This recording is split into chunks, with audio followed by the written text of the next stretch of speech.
MMA Now, Power Move, Film On TV Network. Tell us how it felt to get in there and get another W. I felt good. I was out for 7 months. Definitely didn't want it to be a unanimous decision. I've been working very hard to get a finish. All my fights in the UFC so far have been decisions, so I put a lot of expectation on myself to try to get that finish, and I think that's kind of what roadblocks me. So growing, I'm getting better. Just taking my time with it. Still got a lot of years to go. So performance-wise, would you say that you weren't really satisfied with the way you performed out there last time? So far, my UFC performances, I haven't been satisfied yet. I still got to get in the groove of things, and I think work a little bit harder on just pushing myself to being a better martial artist. Like I said, I put high expectation on myself.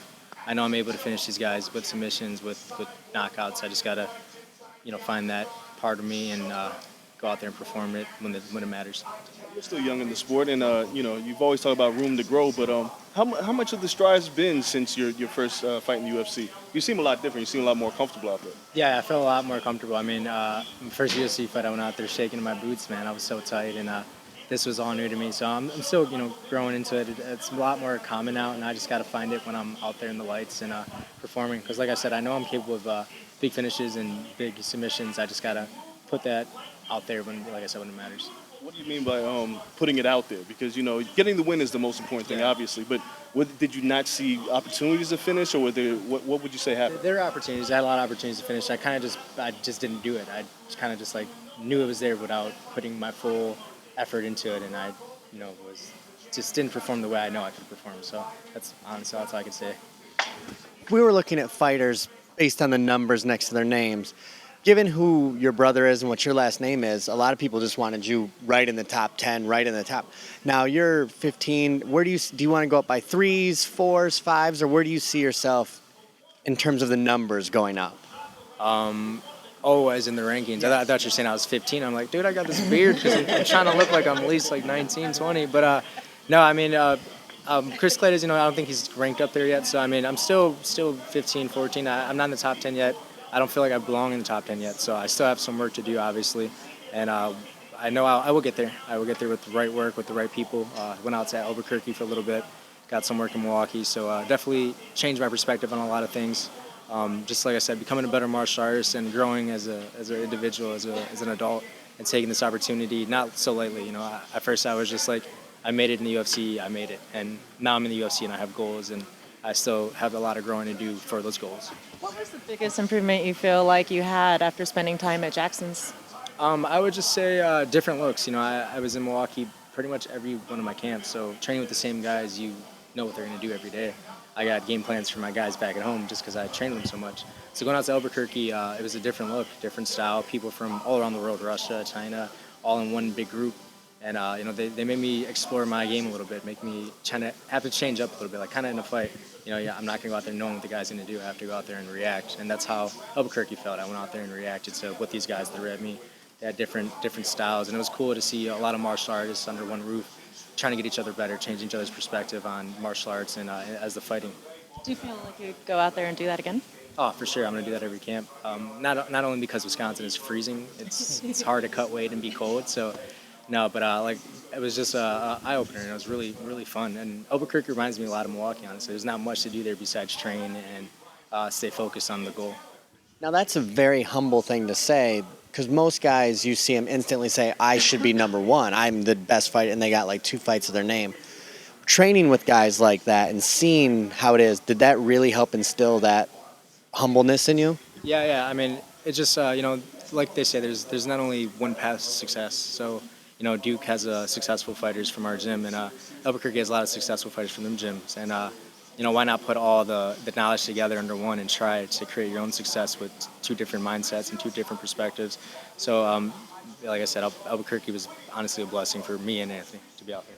Now, is there any harm in combining gyms that way? Because Duke's is a huge mega gym, and Jackson Wink's a huge. If you start combining them, then you really only got 5 other mega gyms before you're fighting dudes out of Ohio at some gym and wherever. I mean, I guess you could look at it that way, but I mean, I don't really see it as a problem. I might fight some guys from Greg Jackson gyms, or they might fight some guys from our gym, and I mean that's part of the sport. All these guys are out here. It's not like we hate each other. We're out here trying to beat each other up. That's it for business, and it's fun. I don't go in here thinking like I'm gonna hate my opponent. I mean, obviously, I want to beat him up and hurt him, but at the end of the day, it's our job, it's our sport, and this is our passion. So I don't think there'll be any confusion or harm in that. Is it possible that your next camp will be entirely at Jackson Wink? I don't honestly. I wouldn't say that. I would say I would like to go back and forth. I would probably like to start my camp there, get in really good shape, elevation, and like I said, they pushed me to different paces. So I think I would go back and forth. Not only that, I just grew up in Duke's gym. You know, I've been with Duke since I was 13 years old. So he's seen me grow up as an adult. He's pretty much like my father. So you know, I wouldn't leave that. I honor my gym and I honor being from Milwaukee. I'm going to represent my hometown. So I could never for sure leave and train somewhere else. I would definitely hop back and forth. What was it like initially? As an outsider, it was somewhat surreal to see you guys there, especially given Anthony's history with Cowboy in particular. Initially, were you feeling like, all right, we're the outsider? How long did it take to kind of get, to get comfortable and feel like you were being welcomed? Yeah. So, you know, obviously, you know, when you go to new gyms, there's that ego there, like they're trying to hurt you and they're trying to prove a point. We went there, it was just more of they were trying to help us get better. So we felt like we were going to stay 3 days for just sparring, and we ended up staying 3 weeks. And I just felt like at home, you know, it was so welcoming. Every fighter there was so humble and so involved in the martial art that there was no ego to try to hurt each other. It was more of a positive vibe, and, you know, we shared that with one another, and we all felt like we fit in right away. Whose idea was it to go initially, you or your brother's? It was actually Izzy's idea. Izzy's wrestling. He was like, come out there, get some different looks. And Anthony was like, hey, you want to come with? And I'm like, yeah, dude, I'll definitely leave. I don't want to stay in the cold. And speaking of him, I mean, this is the first time that you fight on the same card since 185, right? And obviously that was not a great night for you guys. And you're the table setter. Yeah. Did you feel that pressure? Okay, I need to win so that I don't affect him like 185. You know, you wanted to get the ball rolling on a good note. Were you thinking about that today? No, I wasn't thinking about that. Okay. You know, we're 2 different fighters. We have 2 separate careers. At the end of the day, it's my career, my legacy that I'm going to leave behind, and it's his legacy that he'll leave behind.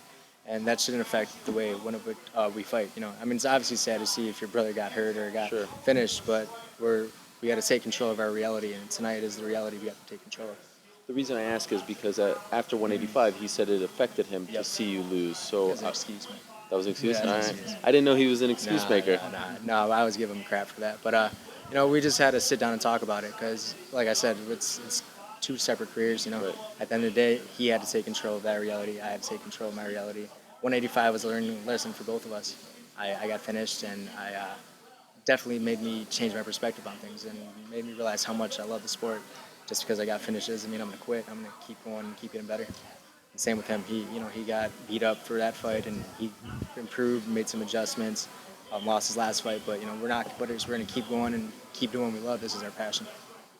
Considering he's your brother and you train with him and you travel with him to train, what are your guys' Christmas dinners like? Do you separate the two? Or are you always in this zone of fighting? Or how do you take a step away from all of this? Oh, man, we live together, so we see each other at each other's worst moments.